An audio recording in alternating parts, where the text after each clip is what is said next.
foram escritas entre os anos 48 e 59, ou entre 50 e 64, como reconhecem muitos racionalistas, entre os quais Harnack e Jülicher, não sei. Vejamos, em primeiro lugar, as linhas gerais da Cristologia de São Paulo. Em seguida, insistiremos sobre o que ele diz a respeito da divindade de Jesus. A contemplação habitual de São Paulo e sua Cristologia. O apóstolo dos gentios não aprendeu a conhecer o Salvador da mesma maneira que os outros apóstolos, acompanhando-o em seu ministério, recolhendo seus discursos, assistindo aos seus milagres e observando seus exemplos. São Paulo se converteu no caminho de Damasco, depois da morte de Jesus, e não o viu senão na glória, ressuscitado. Esse conhecimento ele o recebeu em um instante, por uma graça extraordinária no momento da sua conversão miraculosa. Ficaram para sempre gravadas em seu espírito as palavras divinas que ele ouviu então. Saulo, Saulo, por que me persegues? Eu sou Jesus, a quem tu persegues. E o Senhor havia dito a Ananias, este homem é para mim um instrumento escolhido para levar o meu nome diante das nações. Eu lhe mostrarei tudo o que deve sofrer por causa do meu nome. Daí se segue que o objeto habitual da contemplação de São Paulo não é o que Jesus realizou durante o seu ministério, mas a sua grandeza infinita, o caráter de Criador que lhe convém como Deus, o seu papel na humanidade resgatada, o seu espírito, o seu reinado nas almas. São Paulo contempla quase sempre Jesus em sua glória. É o que o leva a escrever aos Efésios: ele subiu acima de todos os céus, a fim de plenificar todas as coisas. E foi ele quem concedeu a uns ser apóstolos, a outros profetas, a outros evangelistas, a outros pastores e mestres, para aperfeiçoar os santos em vista do ministério, para a edificação do corpo de Cristo, até que alcancemos todos nós a unidade da fé e do pleno conhecimento do Filho de Deus, o estado de homem perfeito, à medida da estatura da plenitude de Cristo. Efésios capítulo 4, versículo 10 a 13. Certamente para São Paulo, Jesus é verdadeiramente homem, nascido de mulher e da descendência de Davi, mas um homem que não conheceu o pecado e que por seu amor, suas humilhações e seus sofrimentos na cruz, mereceu para nós a vida eterna que lhe desfruta no céu. Abre aspas. Ele se humilhou e foi obediente até a morte, e morte de cruz.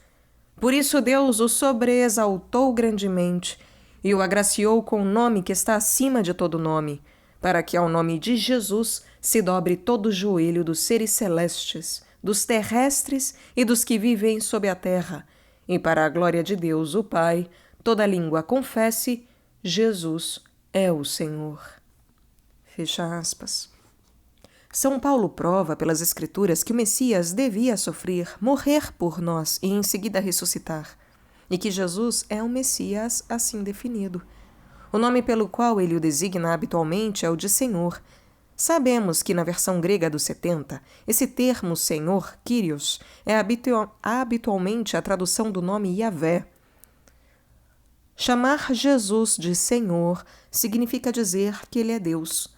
Tal como o latim Dominus, o termo Kyrios implica uma soberania absoluta, não somente na ordem natural, sobre o mundo, mas na ordem da graça sobre a Igreja e sobre as consciências. Assim, São Paulo escreve aos Coríntios, abre aspas, por vossa união com Cristo fostes cumulados de todas as riquezas, a tal ponto que nenhum dom vos falte, a vós que esperais a revelação de nosso Senhor Jesus Cristo. É Ele também que vos fortalecerá até o fim, para que sejais irrepreensíveis no dia de nosso Senhor Jesus Cristo. Fecha aspas.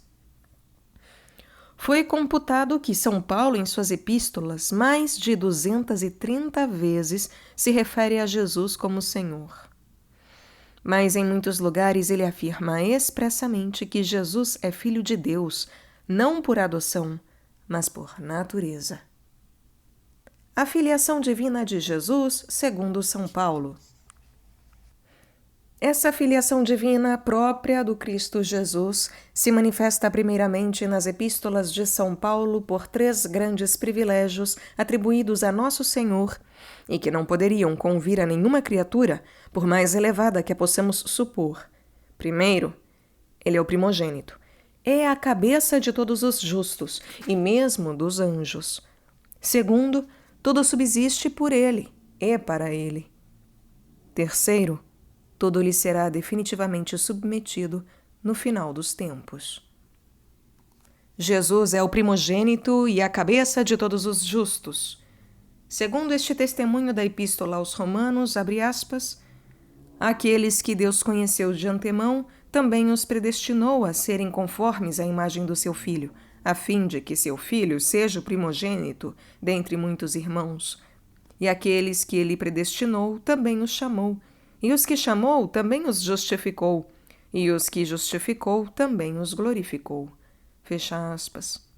Essa doutrina é frequentemente desenvolvida nas outras epístolas. Abre aspas.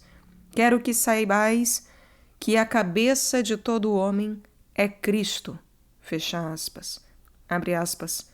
É nele que temos a redenção, segundo a riqueza da sua graça que Deus derramou profusamente sobre nós, dando-nos a conhecer o mistério da sua vontade, para realizá-lo na plenitude dos tempos, para em Cristo encabeçar todas as coisas, as que estão nos céus e as que estão na terra.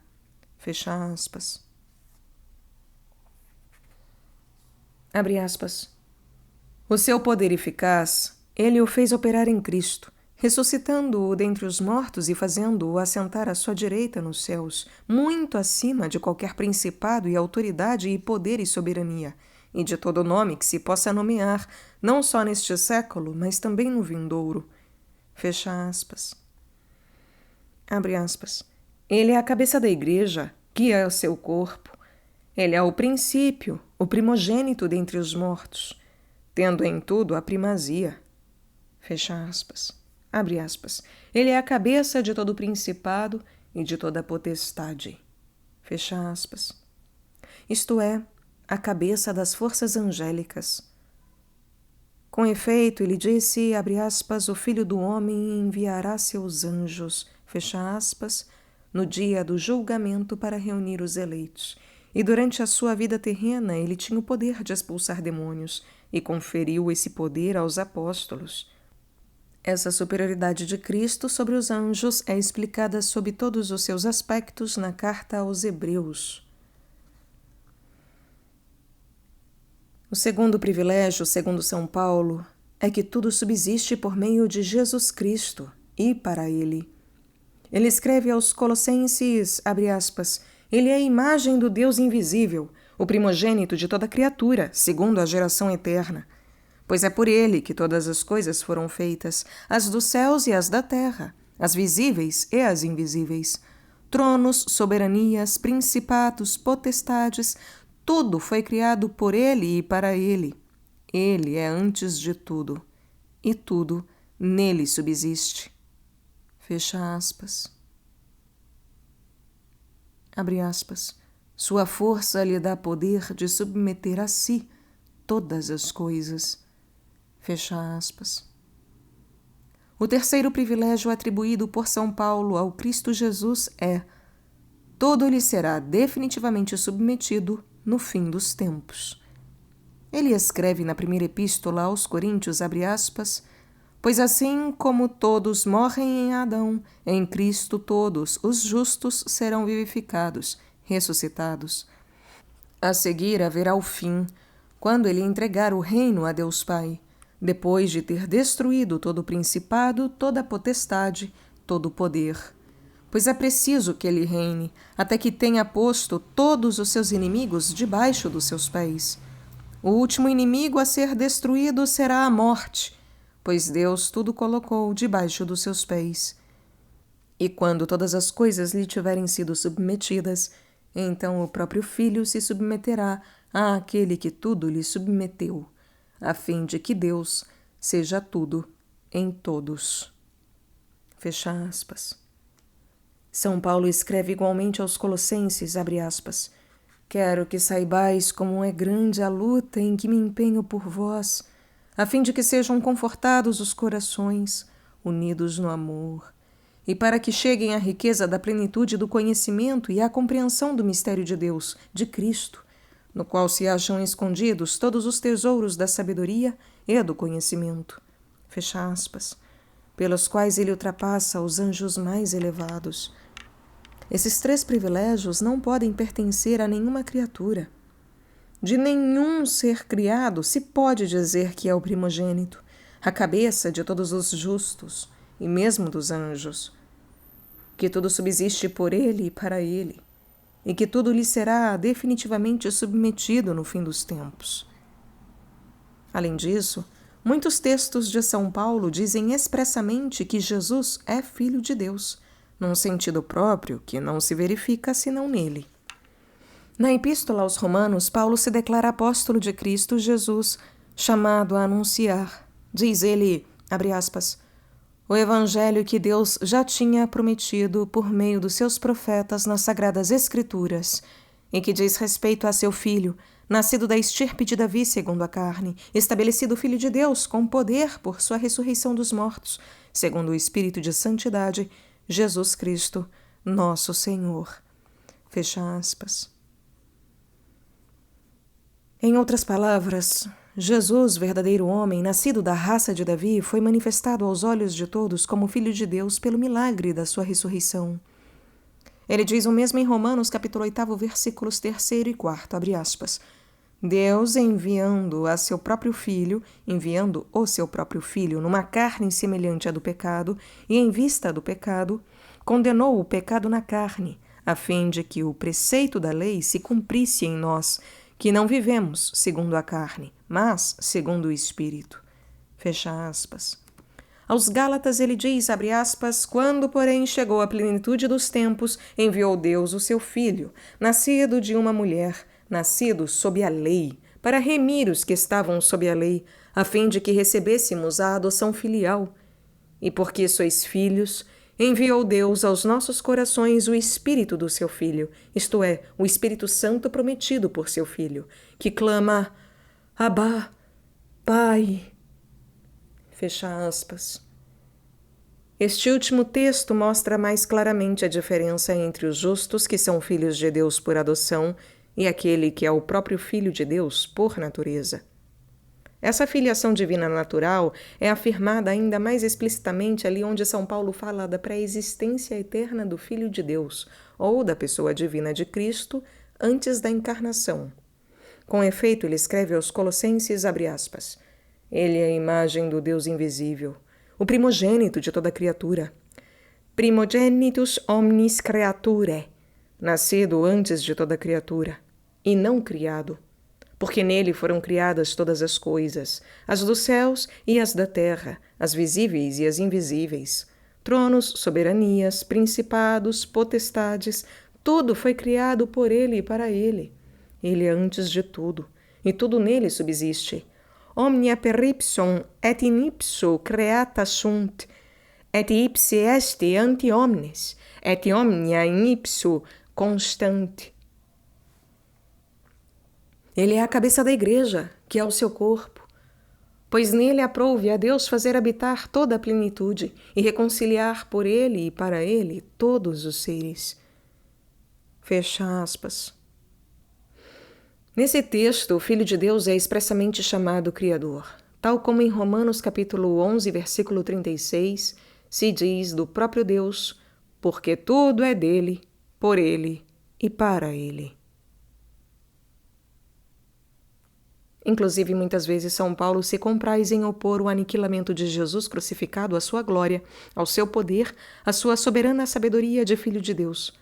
Aos Coríntios ele escreve, abre aspas, nós, porém, anunciamos Cristo crucificado, que para os judeus é escândalo, para os gentios é loucura. Mas para aqueles que são chamados, tanto judeus como gregos, é Cristo, poder de Deus e sabedoria de Deus. É por ele que vós sois em Cristo Jesus, que se tornou para nós sabedoria proveniente de Deus, justiça, santificação e redenção. Fecha aspas. É a mesma antítese que voltamos a encontrar na Epístola aos Filipenses, abre aspas. Tende em vós mesmos sentimentos de Cristo Jesus. Ele, tendo a condição divina, não considerou o ser igual a Deus como algo a que se apegar ciosamente, mas esvaziou-se a si mesmo e assumiu a condição de servo, tomando a semelhança humana. E achado em figura de homem, humilhou-se e foi obediente até a morte, e morte de cruz. Por isso Deus o sobreexaltou grandemente. Fecha aspas. Não se poderia exprimir mais fortemente o aniquilamento, o rebaixamento da humanidade de Jesus crucificado e, ao mesmo tempo, a pré-existência eterna de sua personalidade divina de Filho de Deus, igual a Deus. Equalis Deo. E igualmente em Colossenses, abre aspas, nele, Cristo, habita corporalmente ou realmente toda a plenitude da divindade. Fecha aspas. Em Romanos, abre aspas, quisera eu mesmo ser anátema, separado de Cristo em favor de meus irmãos segundo a carne, que são os israelitas, e dos quais descende segundo a carne o Cristo, que é, acima de tudo, Deus bendito pelos séculos. Amém. Fecha aspas. Esse texto é semelhante àquele da Epístola aos Colossenses, capítulo 1, versículos 16 e 17, citado acima, no qual se diz que o Filho de Deus criou e conserva todas as coisas.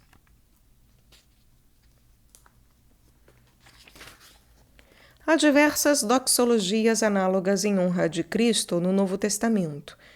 Conferir, por exemplo, Hebreus, capítulo 13, versículo 21, 1 Pedro, capítulo 4, versículo 2, 2 Pedro, 3, versículo 18.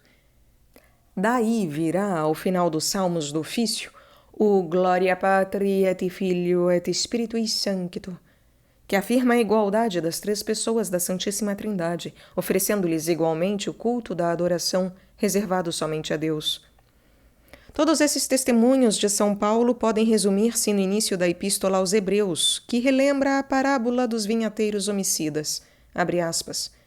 Muitas vezes e de muitos modos falou Deus outrora aos nossos pais pelos profetas. Agora, nestes tempos que são os últimos, falou-nos por meio do Filho, a quem constituiu herdeiro de todas as coisas, e pelo qual fez os séculos. É ele o resplendor de sua glória e a expressão do seu ser. Sustenta o universo com o poder de sua palavra. E depois de ter realizado a purificação dos pecados, sentou-se nas alturas, à direita da majestade, tão superior aos anjos quanto o nome que herdou excede o deles. Fecha aspas. A continuação desse primeiro capítulo da Epístola aos Hebreus mostra precisamente que Jesus Cristo é Filho de Deus por natureza, Criador e Senhor de todas as coisas, cabeça do reino de Deus, enquanto os anjos não passam de servidores de Deus, e seus filhos por adoção. Se, pois, a palavra dos anjos do Antigo Testamento exigia obediência, quanto mais a palavra de Jesus Cristo, que depois de ter sido rebaixado e humilhado durante sua paixão por nossa salvação, está agora coroado de glória. É sempre essa a ideia geral da cristologia de São Paulo, que, convertido no caminho de Damasco, depois da morte de Jesus, vê-o sobretudo em sua glória, ressuscitado. Ele o vê em sua grandeza infinita, com seu caráter de Filho único de Deus, de Criador e Conservador de todas as coisas, de cabeça do reino de Deus. Pensemos que São Paulo é aquele que, abre aspas, foi arrebatado ao terceiro céu e que ouviu palavras inefáveis que o homem não pode exprimir. Fecha aspas. Foi também ele quem escreveu, abre aspas, Para que a grandeza dessas revelações não me enchesse de soberba, foi-me dado um aguilhão na carne, um anjo de Satanás para me esbofetear. Fecha aspas. Juntamente com tão altas revelações, ele foi afligido com uma dessas cruzes humilhantes que arrastamos e que nos recordam constantemente que nada somos. Ora, São Paulo, ao exprimir-se com todo esse esplendor sobre a divindade de Jesus em suas epístolas, escritas entre 48 e 59 ou entre 50 e 64, não fala dela como um dogma até então desconhecido, mas como um dogma já admitido pelas igrejas às quais escreve. É preciso, portanto, concluir contra os racionalistas J. Weiss, Holtzmann e Loisy que esse dogma da divindade de Jesus não é resultado de uma idealização progressiva que teria pouco a pouco transformado e transfigurado o ensinamento primitivo de Jesus e dos apóstolos. Não houve tempo para essa idealização progressiva, já que por volta de 48 ou 50, São Paulo já fala em suas cartas da divindade de Jesus como um dogma já estabelecido entre os cristãos. Era o resultado da pregação dos apóstolos desde Pentecostes. São Pedro não tinha desde então pregado que Jesus é o autor da vida, o Salvador de todos, o juiz dos vivos e dos mortos?